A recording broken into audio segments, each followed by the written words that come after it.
ఏఎస్టీపీల ద్వారా 100% మురుగునీటి శుద్ధి జరిగిన తర్వాత మూసీ ప్రాజెక్టు కోసం 1.5 కోట్లు ఖర్చు పెట్టాల్సిన అవసరం ఏముంది? 1.5 కోట్లు వెనక దాగి ఉన్న మతలబు ఏంటి? బీఆర్ఎస్ వర్కింగ్ ప్రెసిడెంట్ కేటీఆర్ ప్రశ్నించారు. ఇవాళ ముఖ్యమంత్రి గారు మూసీని నేను సుందరీకరిస్తాను, మూసీ ప్రాజెక్టును అద్భుతంగా చేస్తాను అని మాట్లాడుతూ ఉన్నారు. మూసీలో ముఖ్యమంత్రి గారు తెలుసుకోవాల్సింది ఏంటంటే కొత్తగా మీరు శుద్ధి చేసేదైతే ఏమీ లేదు. ఎందుకంటే ఆల్రెడీ సివరేజ్ ట్రీట్మెంట్ ప్లాంట్లు సంపూర్ణంగా మా ప్రభుత్వమే ప్రారంభించింది. అవి దాదాపుగా పూర్తయ్యే దశకు వచ్చినాయి. మీరు డబ్బులు ఇస్తే ఇంకో 2-3 నెలల్లో మొత్తం పూర్తయిపోతాయి. మరి 4,000 కోట్లు ఖర్చు పెట్టి మొత్తం 100% సివరేజ్ ట్రీట్మెంట్ అయిపోయిన తర్వాత మరి వాళ్ళ ముఖ్యమంత్రి గారు ఆయన మంత్రివర్గం మాట్లాడుతున్న మాటలు మూసీ ప్రాజెక్టు కోసం 1,50,000 కోట్లు ఖర్చు పెడతామని ఒకసారి, 50,000 కోట్లు అని మరొకసారి, 70,000 కోట్లు అని మరొకసారి ఏవైతే మాట్లాడుతున్నారో ఈ మాటలు చూస్తూ ఉంటే మాకు అనుమానం వస్తూ ఉంది.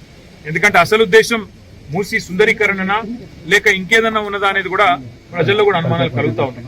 కాబట్టి నేను రేవంత్ రెడ్డి గారికి మున్సిపల్ శాఖకు కూడా చెప్పేదల్లా ఒకటే, మీరు ఆల్రెడీ కేసీఆర్ గారు ఏదైతే మంచిగా వడ్డిచ్చిన విస్తరిలాగా మీకు అన్ని పంచపక్ష ప్రమాణాలు పెట్టి మీకు అసలు ఒక ఇల్లు కట్టలేదన్నారు. నాకు ఆశ్చర్యం అనిపించింది. ఒక్క డబుల్ బెడ్రూమ్ ఇల్లు కట్టలేదు అని ఇదే రేవంత్ రెడ్డి గారు, ఇదే బట్టి విక్రమార్క గారు గతంలో మాట్లాడితే మా శ్రీనివాస్ యాదవ్ అన్న దగ్గరుండి బట్టని తీసుకొని చూపెట్టిండు. ఎక్కడెక్కడ ఇల్లు కట్టిన 1,00,000 ఇళ్ళని చూపెట్టిండు.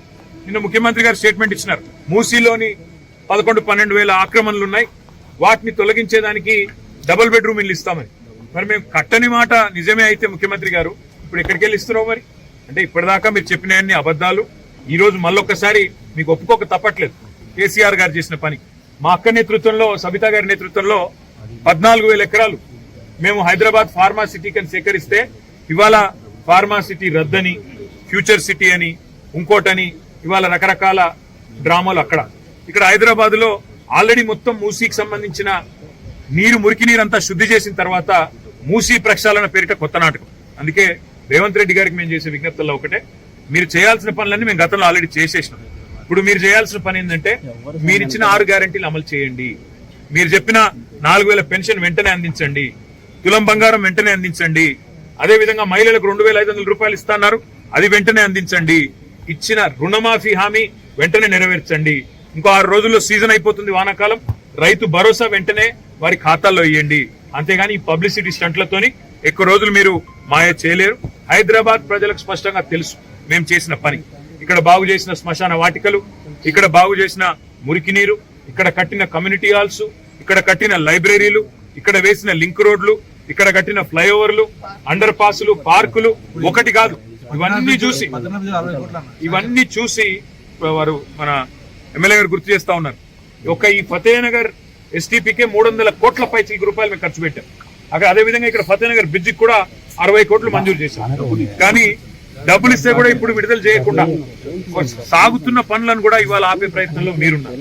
అందుకే రేవంత్ రెడ్డి గారికి విజ్ఞప్తి చేసేది, గిమ్మిక్కులతో కాలం వెలదీయకుండా గత ప్రభుత్వం చేసిన మంచిని మంచిగా ప్రజలు గుర్తిస్తారు, గుర్తిస్తూనే ఉంటారు. మేము ఇవాళ ఒక ఎస్టీపీని సందర్శిస్తున్నాము. మొత్తం మిగతా నగరంలోని అన్ని ఎస్టీపీలు కూడా మా శాసనసభ్యుల బృందం తిరుగుతుంది, ప్రజల దృష్టికి తీసుకొస్తుంది. తప్పకుండా మూసీలో జరుగుతున్న కుంభకోణాన్ని కూడా మేము గమనిస్తా ఉన్నాం. పాకిస్తాన్ కు సంబంధించిన కంపెనీలకు ఇవాళ మీరు కట్టబెట్టే ప్రయత్నం చేస్తా ఉన్నారు. ఇవన్నీ కూడా ప్రజలు కూడా గమనిస్తా ఉన్నారు. తప్పకుండా అన్ని విషయాలు కూడా భవిష్యత్తులో ప్రజల దృష్టికి తీసుకొస్తాం. ఇవాళ సహకరించిన హెచ్ఎండబ్ల్యూఎస్ అధికారులకు, సకాలంలోనే పూర్తి చేసిన మరి ఇక్కడ పనిచేసిన కాంట్రాక్ట్ సంస్థకు కూడా నేను అభినందనలు తెలియజేస్తా ఉన్నా. ఈ నిర్మాణంలో పనిచేసిన కూలీలకి, ఇంజనీర్లకు కూడా హృదయపూర్వకంగా మాజీ మున్సిపల్ శాఖ మంత్రిగా వారికి కూడా నా హృదయపూర్వకమైన ధన్యవాదాలు నేను తెలియజేస్తాను.